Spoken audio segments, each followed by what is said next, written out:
Tatay Digong, hindi ka nag-iisa. Milyon-milyong puso ang kasama. Ngayon ang kanyang 80th birthday. Ang panawagan namin at asal namin, ibalik siya dito sa Pilipinas. Nagagalit po kami sa pamahalaan ngayon na pwede namang gawin dito. Hindi naman pwede nang dalhin sa ibang bansa. Si Mayor Duterte o si President Rodrigo Roa Duterte ang napaka-magaling na presidente sa buong mundo. Ang justice ba po, Tatay Digong, wa mo na sala, mamoy.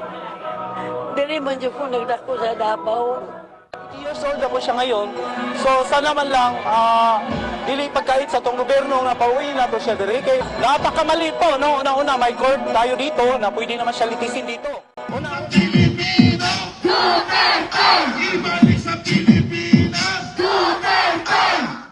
Mga kabayan, ikinagulat ng Palasyo ng Malacanang ang patuloy na pagdami ng mga taong sumusuporta kay dating Pangulong Duterte at by President Inday Sara Duterte para humingi sa gobyerno ni PBBM ng hustisya sa di umano ay iligal na pagkakaaresto ng International Criminal Court o ICC sa dating Pangulo. Kahapon sa mismong kaarawan o ika-80th birthday ni Tatay Digong, ipinagdiwang ng ating mga kababayan hindi lang dito sa iba't ibang bahagi ng Pilipinas kundi sa buong mundo, partikular ang mga OFW at iba't ibang grupo na sumusuporta at nagmamahal sa dating Pangulo. Ayon sa ating mga kababayan, kung may kasalanan man o nilabag na batas partikular sa human rights itong si PRRD, dapat hindi na siya ipinadala sa banyagang hukuman dahil meron naman tayong patas at mapagkakatiwala ang justice system sa bansa para dito na siya litisin lalo't 40 taong gulang na siya. Ngayon ang kanyang 80th birthday. Ang panawagan namin at asal namin, ibalik siya dito sa Pilipinas. Kung magkasala man siya, dito siya husgahan sa bansa natin. Kasi taga-Pilipino siya at Pilipino ang huhusga sa kanya. 80 years old na po siya ngayon. So sana man lang dili pagkait sa tong gobyerno nga pauwi na to siya diri kay napakamali po no. Una may court tayo dito na pwede naman siya litisin dito. Una mali yung pagpapadala niyo doon. Hindi siya dumaan ng korte natin no. So bilang isang Pilipino ipaglaban natin ang ating soberanya at sa ating judicial dito. May korte tayo dito na dito siya ilitis sa ating bansa po.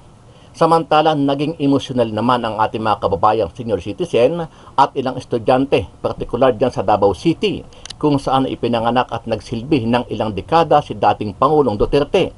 Ayon sa kanila, maraming nagawa sa bansa si PRRD bilang isang nagmalasakit na Pangulo, kaya dapat bigyan ng konsiderasyon ng gobyerno ni PBBM para agad na mapauwi o mapabalik sa sariling bayan ang dating presidente. Gusto mo nga, ang justice ba po, Tatay Digong, wa mo na sala, mamoy. Dili man dyan po nagdako sa Davao. Siya ang nagtapang sa ako, o si Sir Bongo, dagaan po kong makina. Gusto na kauli siya. Nagagalit po kami sa pamahalaan ngayon na pwede namang gawin dito. Hindi naman pwede nang dalhin sa ibang bansa. Ang napapahiya tuloy ang gobyerno natin sa totoo lang. Share ko lang sa inyo, madaling araw umuwi kami dahil sa mga thesis and everything. Pero naglalakad kami ng safe, hindi kami takot sa daan. Walang mga adik, walang naninigarilyo sa daan at tinatapon lang yung mga yosi. Walang mga bagay na alam niyo, nakaka-trigger ng anxiety namin ng mga taga Davao. Kasi si Mayor Duterte o si President Rodrigo Roa Duterte ang napaka-magaling na presidente sa buong mundo. Kahapon ay nagbigay ng update si VP Sara sa kasalukuyang pinagdadaanan ng kanyang ama kasabay ng pagdiriwang nito ng kanyang birthday sa loob ng kanyang detention facility. Habang napuno naman ng taga-suporta ang labas ng ICC sa The Hague, Netherlands kung saan ay sabay-sabay silang nagtipon para i-celebrate ang birthday ng dating Pangulo. Narito ang ilan sa mga bahagi ng pahayag ni VP Sara at mensahe ng kanyang tatay sa mga Pilipino na patuloy na nagdarasal, sumusuporta at umaasang mapapauwi sa bansa si PRRD sa lalong madaling panahon. Bibi Sara, aware ba si former President Duterte na milyong-milyong Pilipino ang nag-gather ngayon and in the past sa kanyang birthday? Yes, ma'am. Wow! Pinadala po namin kanina sa abogado Okay. yung sa system doon sa loob na ina-upload yan sa laptop ng detainee at nakikita niya doon ang mga letters, ang mga photos, ang mga videos na pinapadala ng mga family members and I think allowed din ang mga ganun, mga footage ng supporter. Dahil sa nangyaring dagsa at malawakang pagtitipon sa buong mundo ng mga taga-suporta ng mga Duterte, may mahalagang panawagan at mensahe itong si VP Sara sa ating mga kababayan at gobyerno ni PBBM na tiyak ikagugulat ng mga Pilipino at kampo ni Pangulong Bongbong Marcos Jr. Ano kaya ang plano at mensahe ni VP Sara Duterte at kanyang legal team? Yan ang ating alamin sa balitang ito. Sama-sama nating panoorin ang buong video at pakikomment niyo po ang inyong mga reaksyon at sariling opinyon. Pero bago yan, sa mga hindi pa po nakasubscribe sa ating channel na Kabayan News PH, pakipindot po ang subscribe button at pakiclick na rin ang notification bell para lagi kayong updated sa mga bagong upload natin na legit at napapanahong balita. Maraming pong salamat. Sino pa ang nagmalasakit? Siya ngayon'y pinapahirap. Pilipinas ay lumuluha. Hustisyang sigaw ng madlang. Tatay, di ko hindi ka nag-iisa. Milyon-milyong puso ang kasama.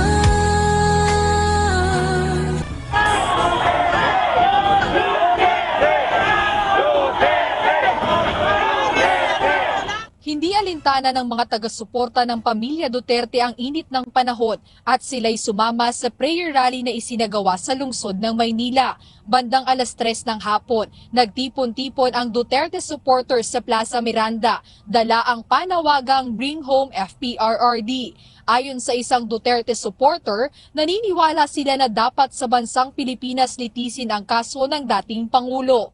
Gusto na mo nga ang justice ba po Tatay Digong wa mo na sala mamoy dili man jud ko nagdako sa Davao siya nagtapang sa ako o si Sir Bongo dagan po ko makina gusto na mo kauli siya.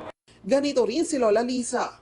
Gusto ko makauwi na si Party di ba masakit na kami si Presidente. Para sa mga taga Davao, hindi lang dating presidente o mayor si FRRD dahil siya ang kanilang Tatay Digong. Marami kami memory kay Presidente Duterte. Ay, nang mabait siya. Pagpunta kami sa City Hall, gina-entertain niya. Ganyan. Ngayong kaarawan niya, bukod sa mabuting kalusugan, ang hiling ng mga taga Davao, maibalik na sa bansa ang dating Pangulo. Balik na siya din sa Pilipinas, sa Davao. Happy birthday, Tatay Digong. Unta, mabalik na ka din sa Davao. Yun lang po sa akin, no, na gusto natin na tamang proseso. Panawagan nila sa gobyerno, gumawa ng paraan para maibalik ang dating Pangulo sa Pilipinas. Sana gumawa na sila ng paraan para makauwi po si tatay. Dahil alam po natin na wala siyang kasalanan. Para sa atin lang naman, kabubuti ng Pilipinas ang ginawa niya. Panawagan po namin sa Philippine government is that to help the person or the former president na makalabas. VP Sara, aware ba si former President Duterte na milyong-milyong Pilipino ang nag-gather ngayon and in the past sa kanyang birthday? Yes, ma'am. Wow! Pinadala po namin kanina sa abogado Okay. yung pictures ng Davao City. Dahil kasi yun lang meron akong pictures but naintindihan ko buong Pilipinas ang nagse-celebrate ngayon ng birthday niya. There is a system doon sa loob na ina-upload yan sa laptop ng detainee at nakikita niya doon ang mga letters, ang mga photos, ang mga videos na pinapadala ng mga family members and I think allowed din ang mga ganun, mga footage ng supporter. Are you aware po na yung mga supporters ninyo ay ginigipit ng Congress at gustong ikulong? Yes, ma'am. Opo. Actually, may nagpadala sa akin na retired PNP personnel. Sabi niya sa akin na on the days leading to the campaign, papahirapan talaga ang mga tao na tumutulong sa inyo. Kaya sabi niya, sabihan mo yung mga kaibigan ninyo at mga supporters ninyo na kung ano man yung mga kailangan nila i-comply sa mga government offices, BIR, Bureau of Customs, DFA, lahat ng mga merong negosyo na kailangan may compliance ay i-comply nila because ang sabi ay papahirapan, kung hindi man papahirapan ay isasara talaga Ang mga kanilang negosyo. business. Pero right now po yung mga vloggers or content creators talaga na sumusuporta sa inyo ay talagang tina-target sila. Yes, ma'am. Isa din yan na sa ginagawa ko sa mga kaibigan, mga supporters, at mga kababayan natin. Ang nakita ko lang dyan, ma'am, noong sinimulan yung hearing, no, about vloggers at kung ano ang limitations ng isang tao sa freedom of speech niya, ay ang dami pong vloggers na lumabas, na naglabas ng hindi talaga totoo na bagay sa akin. Yeah. Katulad noong basketball player. Yes. Daming vloggers na naglabas ng paninira at walang basihan, walang ebidensya at hindi totoo na nakakasira ng pangalan ko. Yeah. Pero bakit wala Sila doon. sa hearing? Yeah. So bakit ang mga pinapatawag ay mga vloggers na sumusuporta sa opisina ko, sa akin, as Vice President,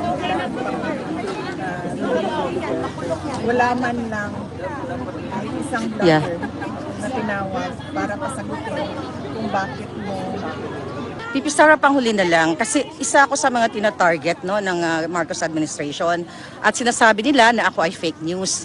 Gusto ko lang po bigyan ng diin sa inyo, samantahan ko na yung pagkakataon. Isa sa in-expose ko yung pag-kidnap sa 2 minor age ng isang kababayan natin. Nandito siya ngayon, si Mishina Makapinig. Gusto ko lang sabihin sa harap ng mga tao kasama ng mga media na hindi po fake news yun dahil yung biktima mismo ay nandito. At na-interview na rin po natin na isa siya bago ang Pangulong Duterte actually na kidnap, yun yung nakikita naman ng tao, ay siya muna, yung 2 minor de edad niya. And I hope yung ating mga kaibigan sa media ay sana naman pag-usapan yung ganun kasi issue yan ng Pilipino, ang kidnapping. totoo yan, ma'am. Yeah. It is actually an item inside the armed forces of the Philippines. Yes. It is there is a record inside True. the AFP. But somehow, nobody seems to exact accountability and transparency for what happened to the children and to that kidnapping of minors in Turkey, which was led by officials inside the Philippine government. Yes. May matindi pong nilabas na video si VP Sara Duterte at tila ay ito'y kinukumpirma niya na napakabuti ng ating ginagawang people power para po sa kanyang ama. Abangan po natin yung video na yan at sa tingin ko, meron hong pahiwatig. Yan po ang aking pananaw. Ngayon, kayo ho ang humusga kung anong sa tingin ninyo, basta atin pong ipe-play ito at unti-unti nating ipapaliwanag. Kasi knowing Vice President Sara Duterte, bilang Vice President, tandaan ho natin, siya ho ang makikinabang kung sakali ho mawala si Bongbong Marcos. So, hindi niya ho pwedeng lantarang sabihin ang dapat niyang sabihin at gusto niyang sabihin dahil hindi ho magandang tignan. Pero gayunpaman, dapat ho tayong matutong bumasa sa mga, sabi nga, let's read between the lines. Kung ano po ba ang sinasabi ng ating pangalawang Pangulo. So, ito ho, meron ho siya, sa tingin ko lamang po, ito'y pananaw ko. Hindi ko naman po sinasabing ito talaga ang ibig niyan sabihin. Pero gayunpaman, ipapakita ko lamang po sa inyo kung ano sa tingin ninyo ang ibig sabihin ni VP Sara Duterte dito. Kasi knowing the Vice President, I mean, knowing it from since 2016 na naging limelight siya because of her father na maging presidente, hindi ho yan nagbibitaw ng mga salitang wala-wala lang. Yung alam niyo, yung basta lang makasabi ng salita, hindi ho yan gayaan, di ba? Siya po ay talagang maingat sa mga salita, at pag siya ho'y nagsalita, laging malaman. Kaya nga kung matatandaan ninyo dati, yung mga parinig niyang mangga at kung ano-ano pa, yan ay mga kababayan, isang pahiwatig na hindi niya direktang sinasagot.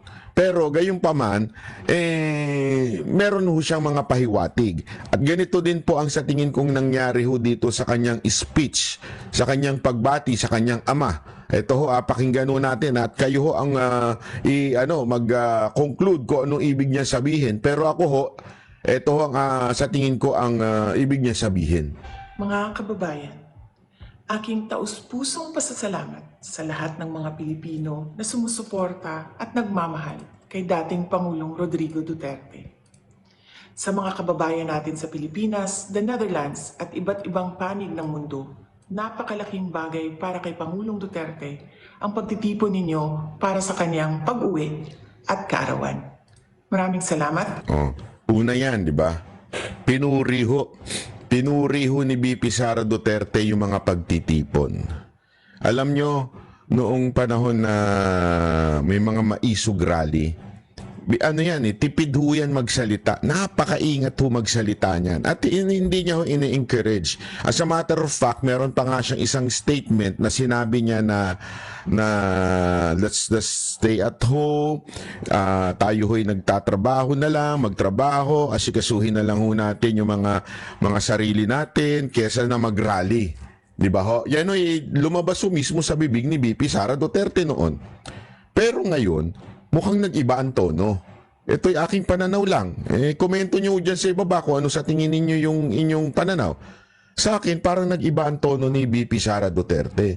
Para bagang sinasabi niya na ayos siya ginagawa ninyo. Maganda yan, pero I cannot encourage kasi siyempre I'll be the one to benefit whatever will happen. Diba?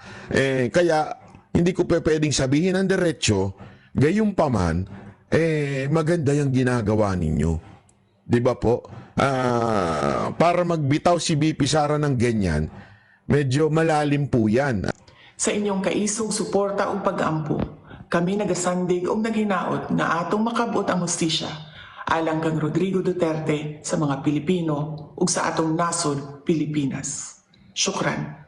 Sa inyong kaisog suporta o pag-ampo, kami nagasandig o naghinaot na atong makabot ang hustisya alang kang Rodrigo Duterte sa mga Pilipino ug sa atong nasod, Pilipinas. Syukran.